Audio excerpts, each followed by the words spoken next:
Muy bien, pues vamos a la palabra, a lo que Dios nos quiere hablar, a lo que Dios nos quiere enseñar el día de hoy. Y hoy nos toca el Salmo 32, Salmo capítulo 32. Y me gustaría leerlo.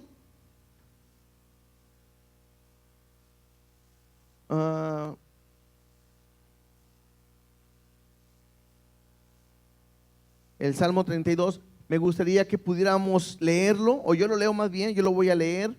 Después oramos y vemos lo que Dios quiere hablar a nuestras vidas. Solamente que al inicio voy a estarlo leyendo en una versión diferente, ¿sí? Voy a leerlo en la Nueva Traducción Viviente. Lo voy a leer en esa traducción para que podamos quizás tener un conocimiento o escucharlo de una manera diferente. Y ahorita ya nos vamos a la Reina Valera normalmente para poder explicar lo que Dios nos quiere hablar y nos quiere enseñar. Dice el Salmo 32, que es un salmo de David. Míralo como dice así: oh, qué alegría para aquellos a quienes se les perdona la desobediencia, a quienes se les cubre su pecado. Sí, qué alegría para aquellos a quienes el Señor les borró la culpa de su cuenta, los que llevan una vida de total transparencia. Mientras me negué a confesar mi pecado, mi cuerpo se consumió y gemía todo el día. Día y noche tu mano de disciplina pesaba sobre mí. Mi fuerza se evaporó como agua al calor del verano. Finalmente te confesé todos mis pecados y ya no intenté ocultar mi culpa. Me dije, le confesaré mis rebeliones al Señor y tú me perdonaste. Toda mi culpa desapareció. Por lo tanto, que todos los justos oren a ti, mientras aún haya tiempo, para que no se ahoguen en las desbordantes aguas del juicio. Pues tú eres mi escondite, me proteges de las dificultades y me rodeas con canciones de victoria. El Señor dice, te guiaré por el mejor sendero para tu vida. Te aconsejaré y velaré por ti. No seas como el mulo o el caballo que no tiene entendimiento, que necesitan un freno y una brida para mantenerse controlados. Muchos son los dolores de los malvados, pero el amor inagotable rodea a los que confían en el Señor. Así que alégrense en el Señor y estén contentos ustedes los que lo obedecen. Griten de alegría ustedes de corazón puro. Vamos a orar. Dios, te damos gracias porque eres bueno. Gracias por la oportunidad que nos das en esta noche de estar reunidos para cantarte, para alabarte, para adorarte, pero también para leer tu palabra. Permite que a través de ella nosotros podamos estar concentrados, conscientes de este mensaje y que nuestro corazón esté dispuesto para recibir lo que tú nos quieres enseñar. Dios, te amamos y te agradecemos por todas tus bendiciones. Háblanos el día de hoy, ministranos y cumple tu propósito en cada uno de nosotros. Te lo pido en el nombre de Cristo Jesús. Amén y amén. Es el salmo, este salmo es el Salmo 32. Este es un salmo que se conoce también como un salmo de penitencia, porque es David pidiéndole perdón a Dios por el pecado que él ha cometido. Y es que quizás cuando nosotros pensamos en David y sabemos que se le conoce como un hombre conforme al corazón de Dios, podemos pensar y ver que David era un hombre que trataba de agradar a Dios en todo momento. Lo hemos conocido como un joven que era un pastor de ovejas y que Dios de ahí lo llama y tiene un plan y un propósito para su vida. Hemos visto a David que es un músico, un cantor que entona alabanza y adoración a Dios, que incluso sus cantos son de tanta bendición que aun cuando lo escuchaba Saúl, él traía consuelo o descanso de la disciplina que Dios había puesto sobre Saúl. Lo hemos visto como un guerrero victorioso que se enfrentó a un gigante, a Goliat, y lo venció, y otras victorias que Dios le ha dado una y otra vez. Pero llega un momento en que, bueno, David no es un hombre perfecto, es un hombre como nosotros. Y este David está pues a punto de cometer un pecado que va a marcar su vida para siempre. La vida de David, todo va muy bien hasta que llega a segunda de Samuel capítulo 11. Si gustan, vamos para allá tantito. Antes de leer ahorita vamos a ver como un contexto para entender el porqué de este salmo que nos toca ver el día de hoy. Pero en segunda de Samuel capítulo 11 vemos un momento en el que David falla y comete un pecado, o comete varios pecados que completamente van a impactar su vida, incluso no solamente su vida, sino también su descendencia. Mira, vamos a ir leyendo.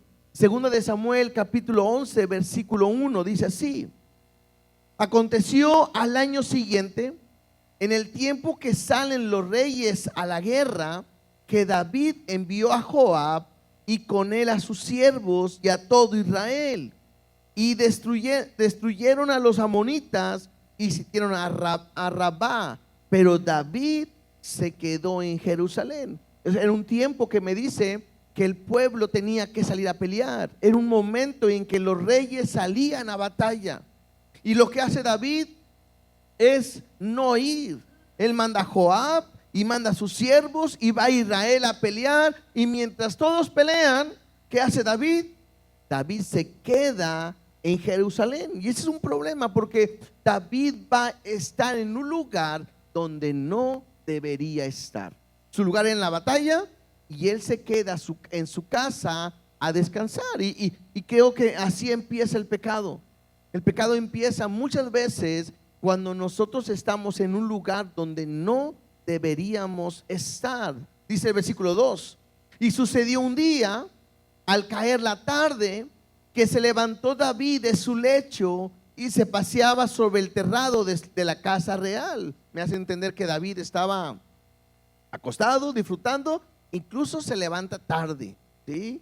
Y dice ahí: y vio desde el terrado a una mujer que se estaba bañando, la cual era muy hermosa. Entonces David se levanta tarde y de repente él empieza a caminar sobre el terrado de la casa real, y mientras él se estaba caminando ve a una mujer, y otra vez está viendo algo que él no debería de ver. ¿Y qué ve? Ve a una mujer que se está bañando, y dice ahí que era una mujer muy hermosa. Y entonces David, versículo 3, envió a preguntar por aquella mujer, y le dijeron: aquella es Betsabé, hija de Eliam, mujer de Urías Eteo. Otra vez, David lo estamos viendo de repente haciendo cosas que no debería de ser. Ve una mujer, David tiene sus mujeres, y él manda a preguntar por una mujer. Le contestan y le dan indicaciones muy específicas. Le dicen cómo se llama, que se llama Betsabé. Le dicen de quién es hija de Eliam, y podemos pensar que David conoce a quien les están diciendo, como Eliam, y también le dicen que es mujer de Urías Eteo. O sea, David conoce a cada uno de ellos. Y David no se queda con ahí nada más, sino que va más allá y dice: y envió David mensajeros, y la tomó y vino a él, y él durmió con ella. Luego ella se purificó de su inmundicia y se volvió a su casa, y concibió la mujer, y envió a hacerlo saber a David, diciéndole: estoy encinta. Ahora David tiene un problema. Ahora el rey tiene un gran problema, porque no solamente ha visto una mujer, la ha codiciado, sino que ahora la ha tomado. Y el problema ha crecido. ¿Por qué? Porque ahora esta mujer está embarazada. Esta mujer, Betsabé, le hace saber al rey que ahora está encinta. Y el pueblo está en batalla. Y entonces David tiene que planear algo para hacer ocultar ahora su pecado. Y sabe que el esposo de esta mujer, que es Urías, Eteo, está en la batalla. Y lo manda a traer. Dice David, mándenme traer a Urías, Eteo. Él piensa de esta manera: él va a venir, lo vamos a mandar a su casa, va a acostarse con su mujer y va a quedar, y como está embarazada, van a pensar que el hijo pues es de él. Y viene Urías y está con David. David lo manda a su casa, pero oh sorpresa, Urías no entra a la casa, a su casa, sino que él se queda afuera. Y le hacen saber a David que Urías no ha entrado, y le manda a llamar y le dice: ¿qué pasó, Urías? ¿Por qué no entras? Y bien interesante lo que Urías dice: yo no puedo estar en mi casa de comer y pasar un buen tiempo mientras el pueblo y todos están en batalla. Interesante, porque David estaba haciendo lo contrario, ¿no? Y entonces David dice: bueno, quédate conmigo. Y David lo quiere envolver y le da de comer y le da de beber, tanto así que lo emborracha. Y David está pensando: lo voy a embriagar, lo voy a mandar a su casa, y entonces ahora sí va a llegarse a su esposa y vamos a cubrir el pecado. David hace todo esto, lo embriaga, pero Urías se queda ahí y no va a su casa. Todo esto de repente le hacen saber a David, y David tiene que poner otro plan, y un plan más complicado, porque en este plan ahora le manda una carta. Y esta carta quiere decir que él tiene que entregar, él va a entregar esta carta, y en esta carta le dice que lo ponga al frente de la batalla. Y él lleva su carta, lleva su propia sentencia de muerte. David lo manda enfrente de la batalla, y él va y muere. Y entonces mandan a decirle a David que Urías ha muerto. No solamente David lo sabe, también lo sabe ahora su esposa. Su esposa se llama Betsabé, y ahora pareciera que todo ha cambiado. Dice en el versículo 26, ahí donde estamos leyendo en 2 Samuel 11:26, dice: y oyendo la mujer de Urías que su marido Urías era muerto, hizo duelo por su marido. Y pasado el luto, envió David y la trajo a su casa, y fue ella su mujer, y le dio a luz un hijo. Mas esto que David había hecho fue desagradable ante los ojos de Jehová. De repente David hace un plan y dice: bueno, ahora me voy a ver como el hombre bueno, porque ahora la gente sabe que Urías ha muerto. Ahora esta mujer que está embarazada es una viuda. Y de repente David parece como un héroe, donde él dice: voy a tomar a esta mujer, pobrecita, porque se quedó sola, y ahora va a ser mi mujer, yo me voy a encargar de su hijo. Y otra vez pareciera un plan donde él está maquinando para cubrir el pecado que él ha cometido. Pero esto no queda ahí, porque acabamos de leer que esto fue desagradable ante los ojos de Jehová. ¿Y qué es lo que hace? Dios manda a un profeta que se llama Natán. Esto está en el capítulo 12, no lo vamos a leer todo, pero lo pueden ustedes ver. Pero llega Natán, es un profeta, y le cuenta una historia, y le dice: había dos hombres, uno rico y uno pobre. Uno rico que tenía muchos animales, numerosas ovejas, vacas y todo. Dice: pero el otro tenía solamente una corderita. Incluso dice, la tenía desde muy pequeña, y la cuidaba y la alimentaba. Es más, esta corderita hasta dormía con ellos, porque era algo que amaba y cuidaba. Dice: de repente vino un caminante y pidió comer y todo. Y el hombre rico, en vez de darle de lo que él tenía, fue y le quitó esa única oveja, corderita, que tenía el hombre pobre. Cuando le está Natán contando esta historia, David se molesta. Dice en el versículo 5, 2 Samuel 12:5: entonces se enfureció, se encendió el furor de David en gran manera contra aquel hombre, y dijo a Natán: vive Jehová, que el que tal hizo es digno de muerte, y debe pagar la cordera con 4 tantos, porque hizo tal cosa y no tuvo misericordia. Cuando Natán ve que David se enoja, se molesta, Natán le dice a David: tú eres ese hombre. Imagínate, se queda David quieto y luego le da una palabra de parte de Dios. Porque dice ahí en el versículo 7 mismo, le dice que Dios le dijo: yo te ungí por rey sobre Israel y te libré de la mano de Saúl y te di esta casa de tu Señor, dice, y las mujeres de tu Señor en tu seno. Además te di la casa de Israel y de Judá, y si esto fuera poco, te habría añadido mucho más. Y luego le dice Dios: ¿por qué tuviste en poco la palabra de Jehová, haciendo lo malo delante de sus ojos? Y luego Dios, bien claro, le dice cuál es su pecado. Le dice: a Urías Eteo heriste esa espada y tomaste por mujer a su mujer, y a él lo mataste con la espada de los hijos de Amón, por lo cual ahora no se apartará jamás de tu casa la espada, por cuanto menospreciaste y tomaste la mujer de Urías Eteo para que fuese tu mujer. Dios fue claro, Dios le dice su pecado. David está siendo confrontado con su pecado, y David podía haber tomado una actitud de decir: yo soy el rey, yo hago lo que yo quiera. David pudo haber tomado cualquier actitud quizás mala, pero David actúa de una buena manera reconociendo su pecado. En el versículo 13 dice: entonces dijo David a Natán: pequé contra Jehová. Y Natán dijo a David: también Jehová ha remitido tu pecado, no morirás. Sabemos que el pecado es digno de muerte, la paga del pecado es muerte. Incluso David dijo: el que tal hizo es digno de muerte. Pero cuando David es confrontado con su pecado, David reconoce que ha pecado. No se escuda, no trata de sacar una barra, como decíamos, no podemos decir nosotros, sino que él reconoce su pecado. Y Natán le dice: bueno, por cuanto tú te estás arrepintiendo, Jehová también te ha redimido, y esto es salvarte, ¿sí?, de tu pecado, tanto así que no morirás.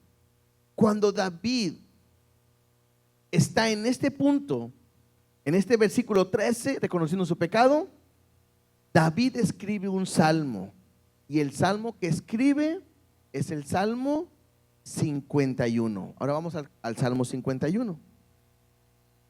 Todavía no llegamos al 32, ¿verdad? Pero estamos viendo todo este pasaje, todo esto, para ver por dónde Dios nos va llevando.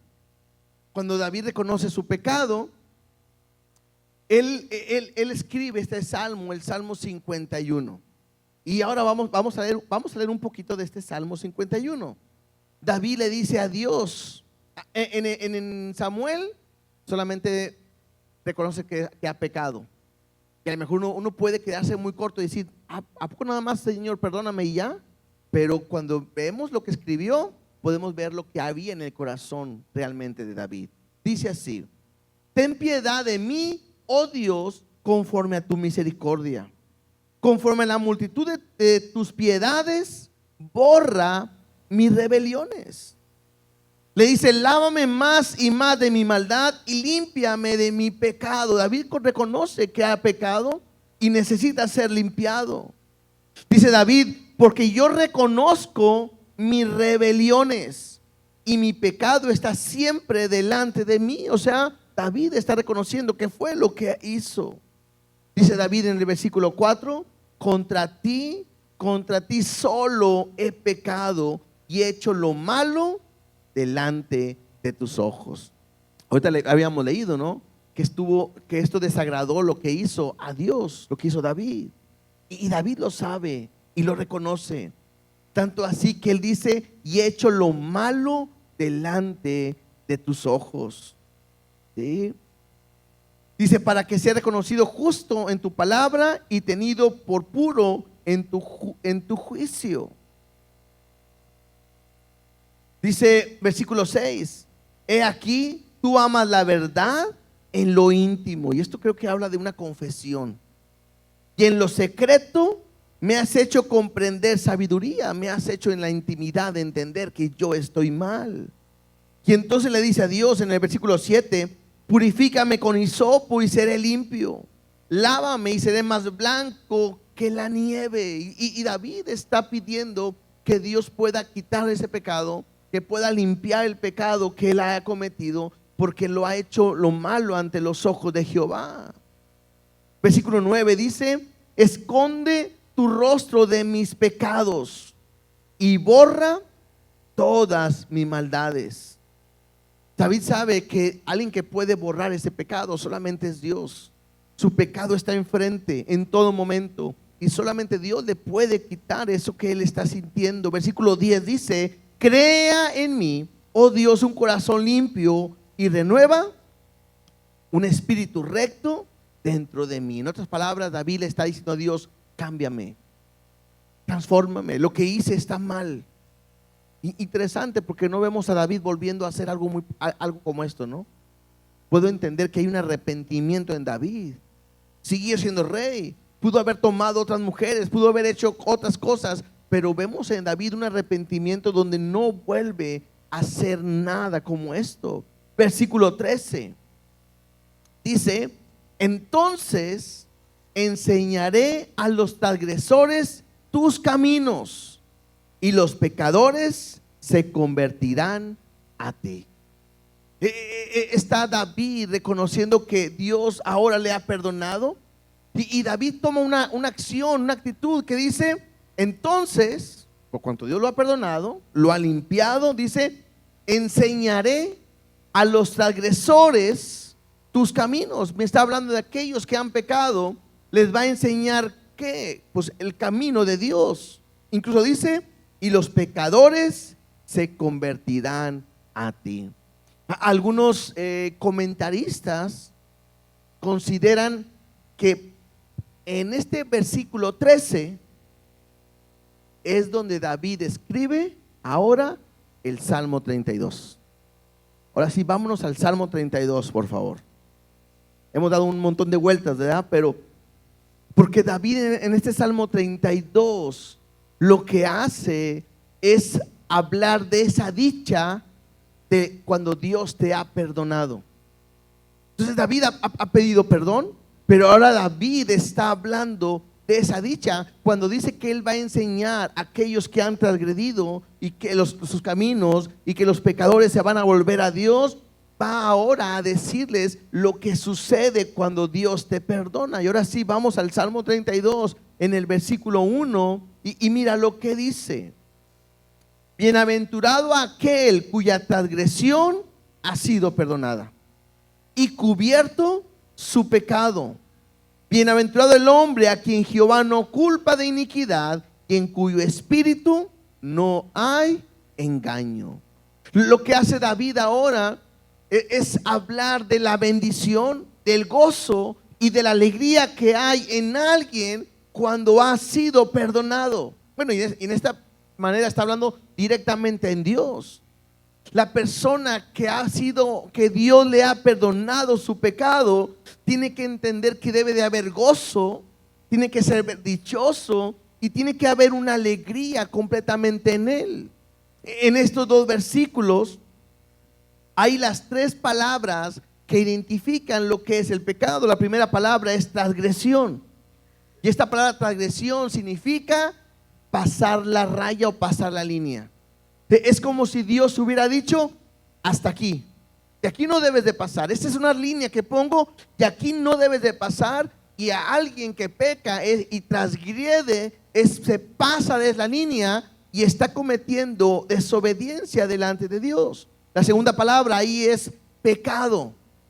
La palabra pecado significa fallar en el blanco. Cuando Dios nos pide que hagamos algo y nosotros no lo hacemos. Entonces, la primera es transgresión, la segunda es pecado y la tercera es iniquidad.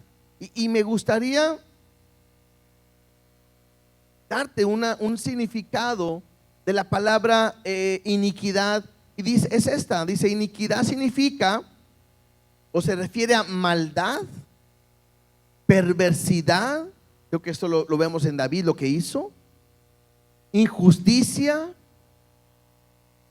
Dice, no solo el acto de pecar, sino a la tendencia o a la cualidad torcida. Es algo que está torcido, ¿sí? Que genera pecado. como un camino desviado o una condición interna. Creo que me habla de esa maldad y esa perversidad que hay de repente en el corazón del hombre, donde el corazón está torcido. Entonces David está diciendo que es bienaventurado aquel a quien Dios le perdona su pecado. Y creo que eso es importante. Yo no sé cuántas veces nosotros, porque no solamente una, cuántas veces nosotros no hemos experimentado esto. La primera vez fue cuando reconocimos que éramos pecadores, vinimos a Él, somos sus hijos y somos salvos. Pero día a día, ¿cuántas veces no hemos pecado? ¿Y cuántas veces no hemos venido a Él? Y le hemos pedido perdón y le hemos dicho, quizás como en el Salmo 51, límpiame, borra mis rebeliones, borra mi pecado, no te acuerdes de él. A lo mejor le hemos dicho, cambia mi corazón, hazme una persona diferente, ya no quiero ser el mismo. Y cuando tú entiendes que así como Natán le dijo a David, no te preocupes, Jehová te ha redimido, te ha perdonado y no vas a morir. Creo que es el mismo gozo que David está sintiendo al decir, es bienaventurado el hombre a quien Dios le ha perdonado. Y es el mismo gozo que nosotros deberíamos de sentir al momento que entendemos que hay una gran bendición al ser perdonado por Dios. Que no importa el pecado que hayas cometido, si es una transgresión, si es una falla como es pecado, si es una iniquidad, algo que está torcido.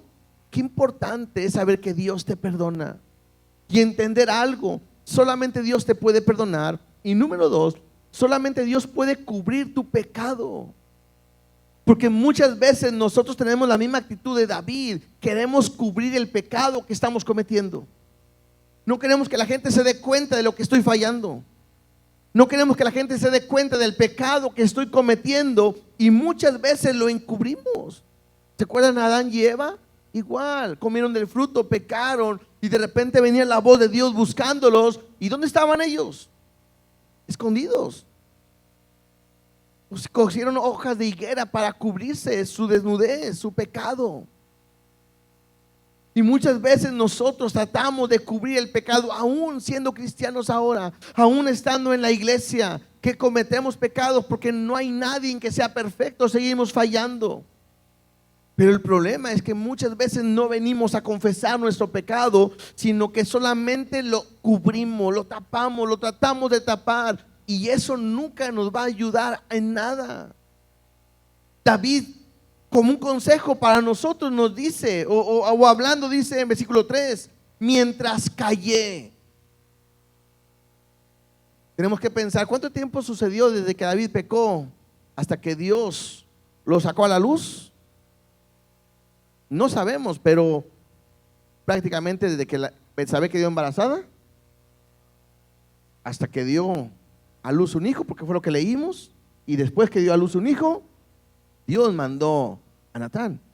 O sea, tuvo mucho tiempo para confesar su pecado, para arrepentirse, pero lo que hace David es cubrirlo, callarse, el no exponerlo delante de Dios.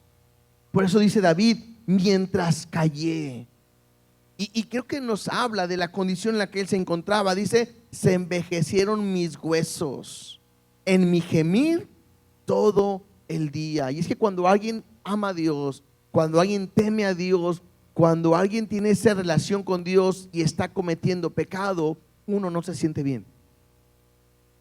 Cuando perdemos la relación, cuando perdemos mi intimidad con Dios, de repente nos es fácil pecar y ya no sentir nada. Perdemos esa relación. No quiere decir que Dios no nos ama, pero somos nosotros que nos endurecemos, que ya estamos en pecado, cometiendo pecado, y a veces hasta lo vemos normal. Bueno, es normal, bueno, sí, fallo con esto, pero de repente ya no hay esa actitud en nuestro corazón de un arrepentimiento. David nos cuenta que él se envejecían sus huesos, se estaban secando, y en su gemir todo el día. Y nos dice por qué. Versículo 4, porque de día y de noche se agravó sobre mí tu mano, y se volvió mi verdor en sequedades de verano. David está diciendo que mientras él estaba callando, Dios lo metió a una disciplina. Y eso es importantísimo que lo podamos entender. La Biblia me dice que Dios al hijo que ama, disciplina. Cuando está en pecado, ¿verdad? Pero disciplina. Porque si no nos disciplinara, seríamos como hijos que no tienen un padre que los ama. Dice bastardos. Y luego nos dice, aunque al principio esa disciplina no es causa de gozo, a nadie le gusta que lo disciplinen. Interesante, porque la Biblia nos enseña que ninguna disciplina puede causarte alegría. Ninguna. Pero cuando Dios nos mete a una prueba, sí nos pide que estemos alegres en medio de una prueba. Hay una gran diferencia. Lo hemos estado viendo ahora, ¿no? Estar con sumo gozo cuando estés en diversas pruebas, sabiendo que nuestra prueba produce paciencia y empieza a ver la bendición que va a venir. Pero una disciplina no causa nunca alegría. Después de la disciplina, claro, hay un fruto de justicia para cada uno de nosotros. Pero Dios, su mano nos va a tener y no va a dejarnos hasta que no volvamos a Él. Aquel que realmente es un hijo de Dios, aun cuando peca, Dios lo disciplina para hacerlo volver a Él. Mira lo que dice Isaías. Vamos tantito a Isaías 43, 25.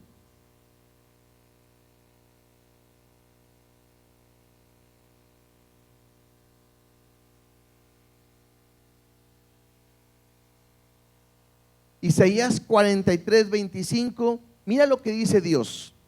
Yo soy el que borro tus rebeliones por amor de mí mismo, y no me acordaré de tus pecados. Yo tengo que aprender esto. Dios perdona nuestro pecado. Una de las cosas que más batalla la gente de la iglesia, o mucha gente de la iglesia, no todos, muchos que hemos tratado de a veces de atender o hemos hablado con ellos, es que muchas veces no pueden entender cómo Dios puede perdonar. Y tienes que entender que la Biblia me dice que Él es el que nos borra los pecados y nunca más se acuerda de ellos. Dice ahí, y no me acordaré de tus pecados. Y lo hace no, aunque nos ama, pero nos lo hace por quien Él es. Y esto es algo que tengo que entender y aprender. ¿Por qué? Porque es por eso que muchas veces se nos trata de decir o enseñar que tienes que a veces llevas unas maldiciones generacionales o vienes arrastrando pecados de otras personas, de tus abuelos, de tus padres o algo. Pero la Biblia nunca me enseña eso. La Biblia me dice que cada uno dará cuenta de lo que hace, y el hombre que pecare va a morir. Pero si Dios te perdona, Dios borra para siempre tu pecado y Dios nunca más se acuerda de él. Dios no es como nosotros. Porque nosotros sí somos que podemos perdonar a alguien, pero a veces decimos, pero no puedo olvidar.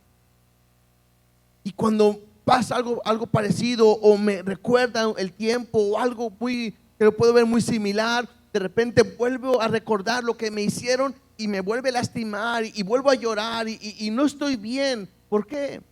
Porque somos diferentes. Pero Dios no es así. Dios te perdona, borra tu pecado y nunca más se vuelve a acordar de él. Ahí mismo en Isaías, pero ahora capítulo 44, versículo 22.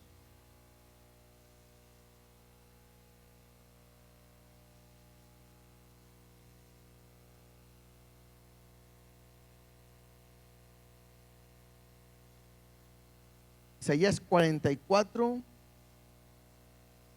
22 dice: yo deshice como una nube tus rebeliones y como niebla tus pecados.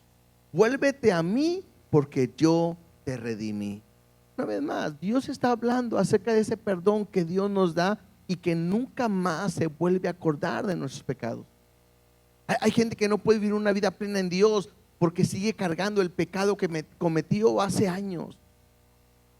Y eso Satanás te tiene atado para que no entiendas que Dios te ha hecho libre de todo pecado. La Biblia dice que conoceréis la verdad y la verdad te hará libre completamente. No puedes arrastrar pecados. Si tú lo has confesado, Él no se acuerda. Si tú lo has confesado, Él te perdona. Si tú lo has confesado completamente, Dios lo ha quitado de tu vida completamente.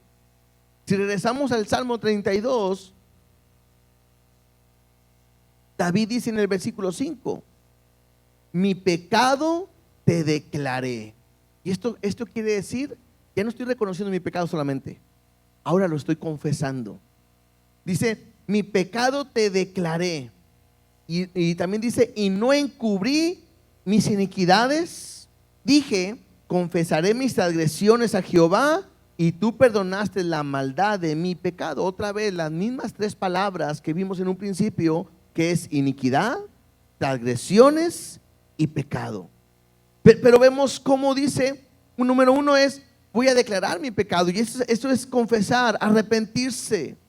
También dice, no encubrí mi iniquidad. A Dios tengo que decirle, Él lo sabe todo. Tengo que confesar mi pecado. Dice ahí, confesaré mis transgresiones. Y cuando confieso, Dios me perdona. Mira, ¿qué dice el Salmo 28:13? Perdón, Proverbios 28:13. Dice, el que encubre sus pecados, ¿qué le va a pasar?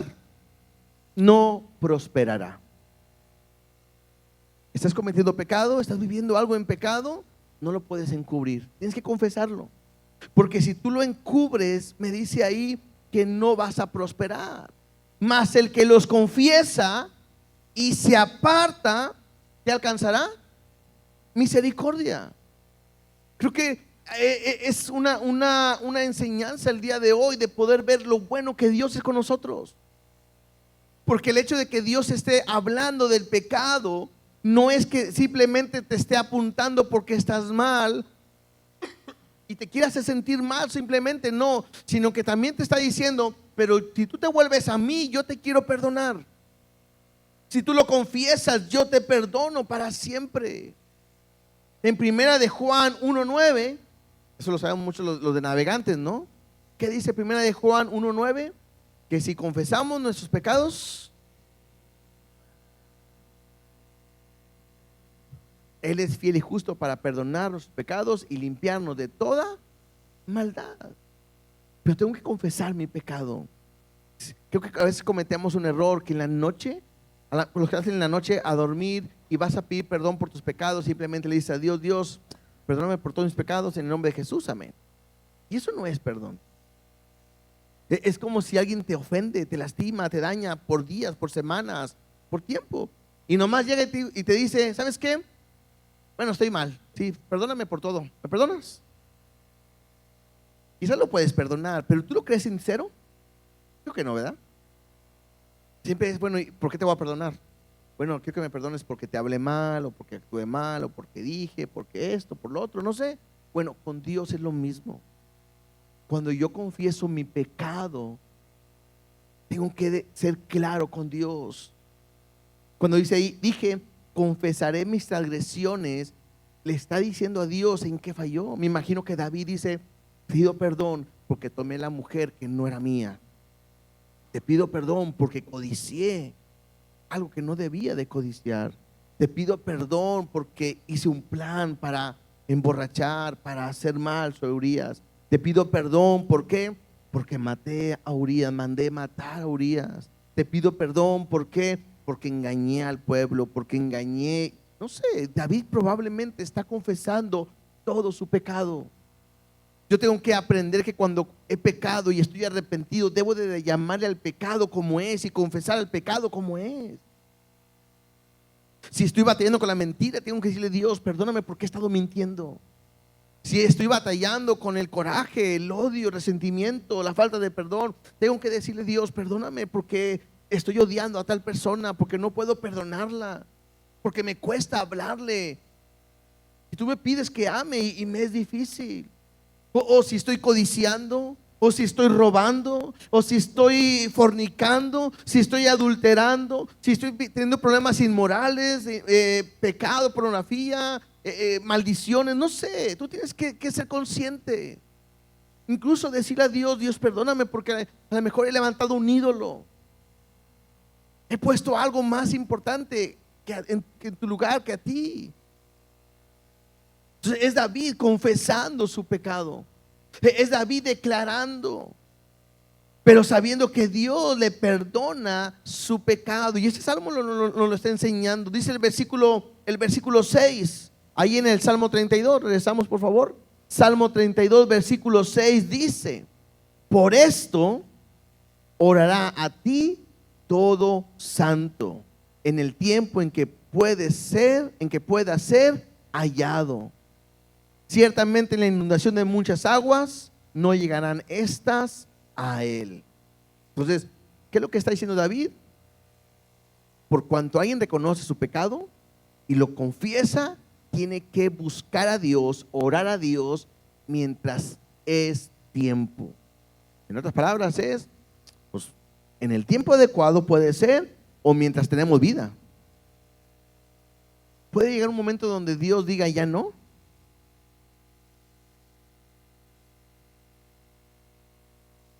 Creo que el tiempo, el ya no es el momento en que morimos. Pero yo veo historias en la Biblia donde Dios deja un corazón endurecido a aquel que no se arrepiente. Como el faraón. Como en Romanos capítulo 1, cuando Dios dice que Dios los entregó a sus pasiones. Y es como si Dios dijera: te he hablado una vez, te he hablado 2 veces, te he hablado 10 veces, 100 veces, 1000 veces, no entiendes, no te vuelvo a hablar. No quiere decir que Dios no te pueda perdonar, pero es el único que puede hacerte volver de tu pecado. Entonces dice ahí David: por esto debe de orar a ti todo santo, en el tiempo que puede ser hallado. Y dice ahí, ciertamente en la inundación de muchas aguas. En la otra versión decía: en la inundación de tus juicios, para que no nos llegue, por la disciplina que Dios tiene para con nosotros. Dice el versículo 7, David dice: tú eres mi refugio, me guardarás de la angustia y con cánticos de liberación me rodearás. Y creo que David está diciendo sencillamente es eso. Me he tratado de esconder en mis propias fuerzas, en donde yo he tratado de estarme refugiado, pero he aprendido que el mejor lugar donde me puedo refugiar aún en mi pecado es ¿con quién? Con Dios. Y es que pareciera que a veces como hombres, cuando pecamos, nos apartamos de Dios en vez de acercarnos. Lo vemos en Adán y Eva, ¿no? ¿Qué hicieron? Tenían una relación con Dios para decirle: Dios, no, fallamos, nos equivocamos. Pero ¿qué hacen? Se esconden. Cuando pecamos, muchas veces lo más fácil que hacemos es dejar de venir a la iglesia. Dejamos de leer, orar y buscar a Dios, porque nos sentimos mal, porque nos sentimos en pecado. Y el mejor lugar donde yo puedo venir cuando he fallado, cuando he pecado, cuando he hecho lo malo delante de Dios, es a su presencia. Él es nuestro refugio, Él es nuestro pronto auxilio. Él es el único que puede perdonar nuestra vida y nos puede limpiar. Es más, a través de su Hijo podemos entrar confiadamente hasta el trono de la gracia. Y Él quiere que nosotros podamos arrepentirnos. Mira, vamos a 2 de Corintios capítulo 5, verso 19. Segunda carta a los Corintios capítulo 5, verso 19. 19 y 20 son 2. Dice así: que Dios estaba con Cristo reconciliando consigo al mundo. Y esto es la obra que hizo Jesús. Él vino a la cruz del Calvario a morir por nuestros pecados, derramó su sangre, dio su vida para un solo propósito: reconciliar consigo al mundo. El hombre es un pecador. El hombre estaba alejado completamente de Dios a causa de su pecado. La Biblia me dice que estábamos muertos en nuestros delitos, en nuestros pecados, en las iniquidades, en las transgresiones, en todo lo que hacemos. Y lo que hace Dios es plantear un plan de redención, de salvación para nosotros. Y lo hace a través de Cristo. Por eso dice ahí que Dios estaba con Cristo reconciliando consigo al mundo. Y luego dice, no tomándoles en cuenta a los hombres sus pecados. Lo que hace Dios es a través de su Hijo perdonarnos, y una vez más, no tomar en cuenta nuestros pecados. Dice, y nos encargó a nosotros la palabra de la reconciliación. Es este mensaje que estamos hablando ahorita. Así que, esto es para la iglesia, somos embajadores en el nombre de Cristo, como si Dios rogase por medio de nosotros, o rogamos en el nombre de Cristo, reconciliaos con Dios. Eso es hermoso, ¿no? Porque Dios nos ha llamado embajadores para ir al mundo a decirle a la gente que Dios quiere reconciliar, que Dios los quiere perdonar, que Dios no quiere tomar en cuenta sus pecados, lo que han dicho, lo que han hablado, lo que han actuado. Dios está dispuesto. Es más, dice ahí, quiere rogarles, les rogamos en el nombre de Dios que, pues que vengan a conocerle. Y creo que esto me habla de ese amor inagotable que Dios tiene para cada uno de nosotros. Dios está interesado, aunque a Él le hemos ofendido, aunque a Él le hemos dañado, Él es el que está más interesado que nosotros en reconciliarnos. Por eso yo no puedo dudar cuando he pecado y cuando he fallado, que puedo acercarme a Él. No puedo pensar que Dios me va a hacer a un lado. No puedo pensar y creer que Dios me va a rechazar.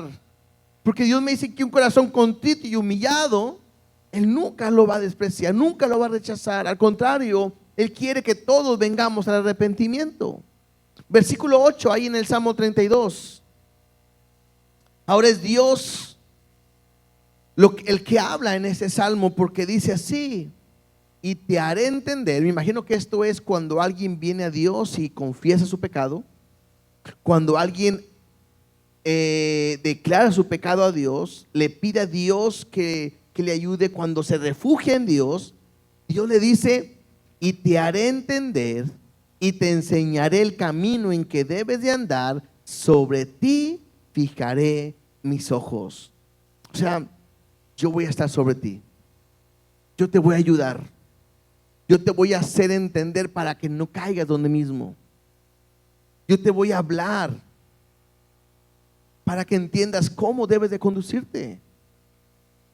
En otras palabras, me dice que es Dios el que cambia nuestro corazón. ¿Se acuerdan que David decía ahorita en el 51?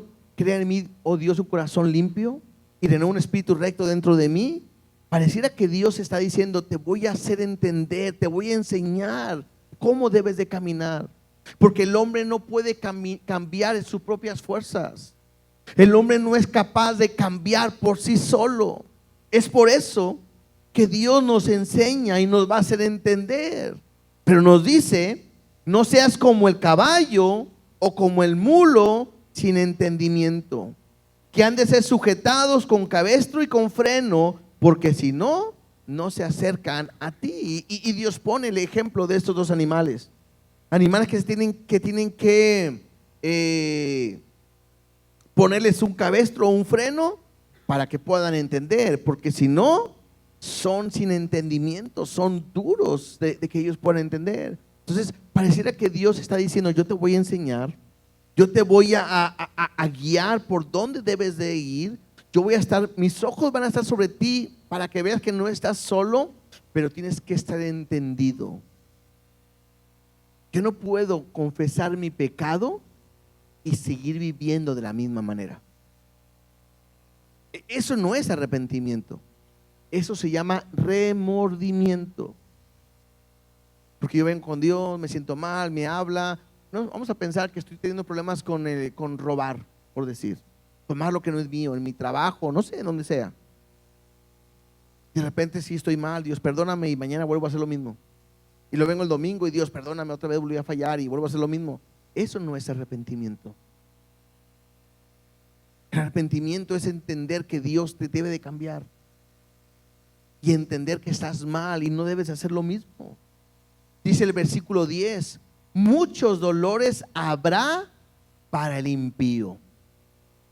Aquel que es impío es aquel que no hace lo que a Dios le agrada. Mas el que espera en Jehová le rodea la misericordia. Este versículo me gusta mucho cómo viene en la traducción viviente. Cuando yo ahorita que lo leí al principio, dice, versículo 10 en la traducción viviente dice: muchos son los dolores de los malvados, pero el amor inagotable rodea a los que confían en el Señor. Esto es impresionante. ¿Por qué? Porque todo lo que hemos estado hablando el día de hoy es su misericordia, que significa un amor inagotable. Y esto es una bendición para nosotros. Por eso termina David diciendo: alegraos en Jehová y gozaos justos. Interesante que usa la palabra justos. David acaba de hablar de su pecado que cometió, pero ahora habla de justicia. ¿Saben lo que es justicia? Justicia es no cometer ni un pecado en todo el tiempo de nuestra vida. Eso es el justo. Un justo es alguien que nunca ha pecado en todo el tiempo de su vida. ¿Por qué? Porque la Biblia me dice que cuando uno comete pecado en un solo pecado, se hace culpable ¿de qué? De toda la ley. Entonces, ese momento ya no es justo. Entonces, una persona justa es alguien que nunca ha pecado, nunca en su vida. ¿Y cuántos justos hay en el mundo? Según Romanos, ninguno, ni aún uno. El único justo, ¿quién es? Jesús. Y la Biblia me dice que el justo dando su vida por los injustos. ¿Hasta ahí estamos bien? Entonces, cuando nosotros venimos a Cristo y confesamos que somos pecadores, y Él nos limpia y nos quita todo pecado, Él nos da su justicia. Y Dios nos ve no como alguien que pecó y que ha sido perdonado, sino cuando Dios nos ve a través de la justicia de su Hijo, nos ve como alguien que nunca ha pecado. Entonces, nosotros somos justos delante de Dios. Por eso dice el salmista: alegraos en Jehová y gozaos justos, y cantad con júbilo todos vosotros los rectos de corazón. Y otra vez, alguien puede decir: ¿quién de aquí tiene un corazón recto? Pues nadie. Entonces nadie canta. No, es que esto es lo que Dios hace en cada uno de nosotros. Él cambia nuestro corazón, nos da una nueva vida. El que está en Cristo, nueva criatura es. Las cosas viejas pasaron, o sea, su pecado no importa, y todas son hechas nuevas. Entonces, ¿qué tengo que entender? ¿O qué tendría que hacer yo el día de hoy? Yo tendría que cantar, alabar y celebrar con júbilo, porque Dios ha perdonado nuestro pecado. Todos nosotros somos justos por lo que Cristo hizo por nosotros. Todos nosotros somos perdonados por lo que Cristo hizo por nosotros. Todos nosotros nos descarriamos como ovejas, cada cual se apartó por su camino, mas Jehová cargó en él, en Cristo, en Jesús, el pecado de todos nosotros. Pues hoy puedo estar en su presencia y puedo entrar confiadamente hasta el trono de su presencia, de su gracia, porque hoy estoy justo y con un corazón recto delante de él. Hoy soy su hijo, hoy somos templo del Espíritu Santo. Entonces, ¿qué tiene que haber en nuestra vida? Alegría y gozo por el pecado que Dios ha perdonado, por el pecado que Dios ha quitado, y porque nunca se acordará más de nuestro pecado. Y tienes que aprender esto: si Él no se acuerda de tu pecado, nosotros tampoco debemos de acordarnos. Es la manera en que Satanás toma ventaja de nosotros, porque él llega a tu mente y te dice: no creas que Dios te ha perdonado por lo que has hecho. No creas que ahora ya estás limpio delante de él. No, tú no crees que Dios te va a perdonar a ti. A otros sí, pero a ti no. Y si tú le haces caso a todas esas voces, tú vas a vivir una vida no en libertad. Todas esas voces que yo acabo de decir, con la misma palabra son refutadas.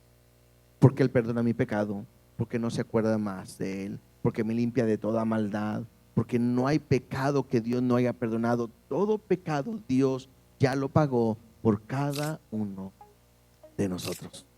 Yo que tengo que estar, vivir en gratitud. Por eso dice David, dichoso el hombre que Dios le ha perdonado. Cada uno de nosotros deberíamos de vivir de esa manera, dichosos, alegres, bendecidos, porque Dios no culpa de iniquidad. Dice, ya para terminar, en Romanos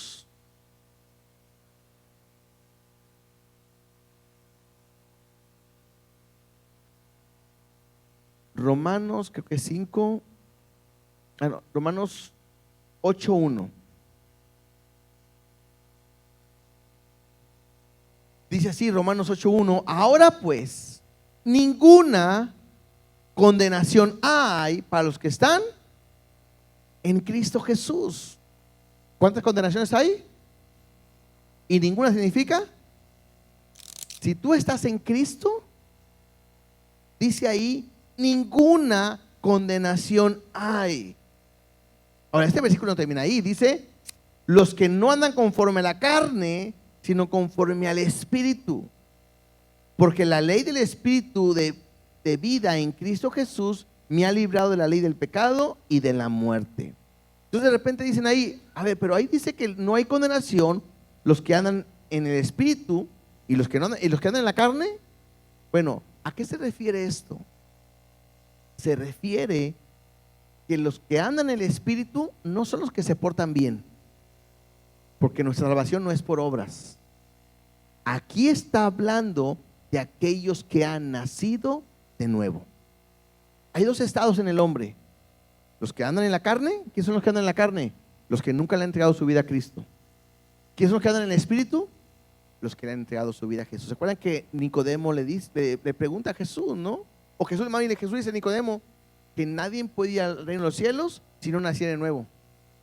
Y le dice Nicodemo, ¿cómo puede un hombre volver a entrar al vientre de su madre? Y Jesús dice, el que es nacido de la carne, carne es. Eso es andar en la carne. Y el que es nacido del Espíritu, Espíritu es.